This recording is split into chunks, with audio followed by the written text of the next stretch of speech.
Okay, I'm here with Phil Peacock, current manager of Preston North End in League One. But before you were at Preston, Phil, you managed Leicester City for a short period of time. How did that go for you? Yeah, the 10 games I was at Leicester, it was a great experience, but it just wasn't the right club for me. I mean, personally, my management style is better to stabilising clubs, and Leicester they wanted me to push them on, and there was no foundations for it. You spent plenty of money there. I mean, I think your transfer budget was up to about 10 million at one stage. How did it go wrong after spending that sort of money?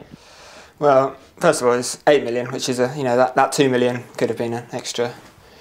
But apart from that, I tried to make the club my own and make them in the club that could really push for the playoffs or just mid-table security in the Championship. But the fans, with that sort of money spent, they surely would have been expecting more, and I think the board were as well, and that was evident when they sacked you.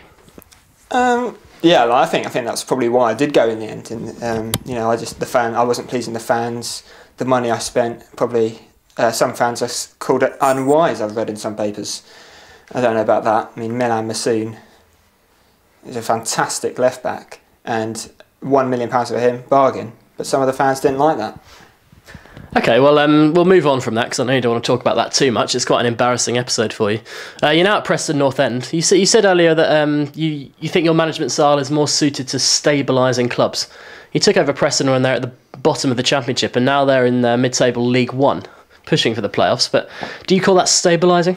Yeah, I mean, when they were in free fall at the bottom of the Championship, and I managed to keep them there till the end of the season. And the club was still, in business. We were getting fans through the gates, doing well. But now we've had a couple of seasons in League One, and we're really enjoying it. The fans are enjoying it, the players are enjoying it, I'm enjoying it, and it's a great marriage. Me and Preston. I mean, 10th in League One. God, if the fans could have seen us being 10th in League One all those years ago, when we were bottom of the Championship, I think they'd be delighted.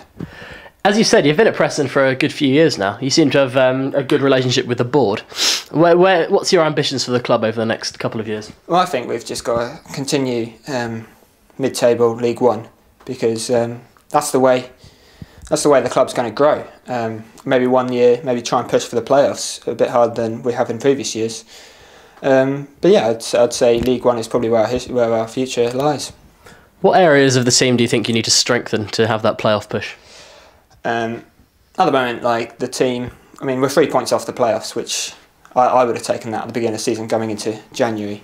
But up front, we've got great players like Holt, Hooner and Austin, so that's not a problem.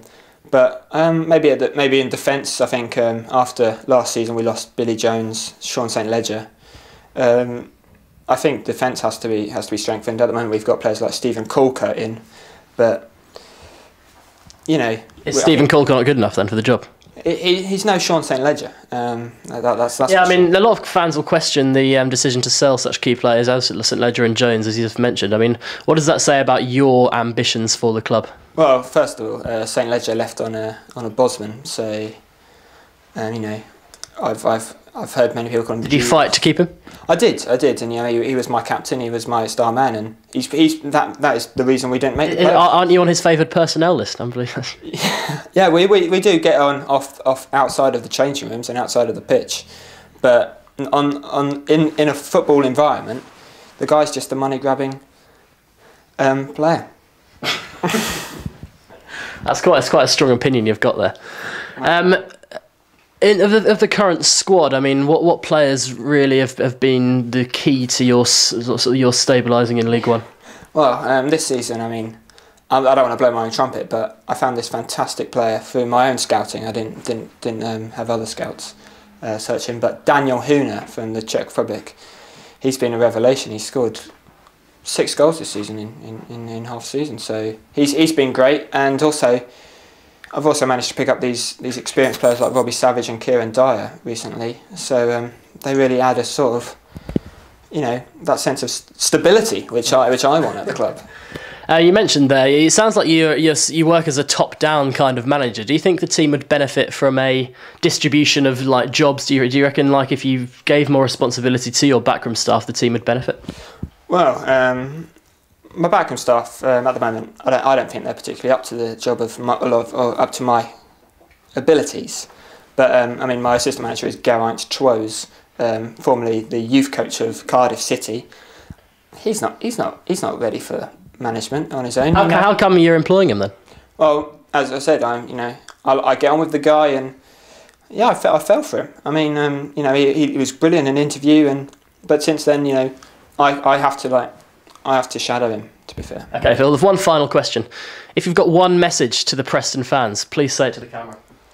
I just want to say thanks for the patience, and a long way may we be able to continue in 10th in League One.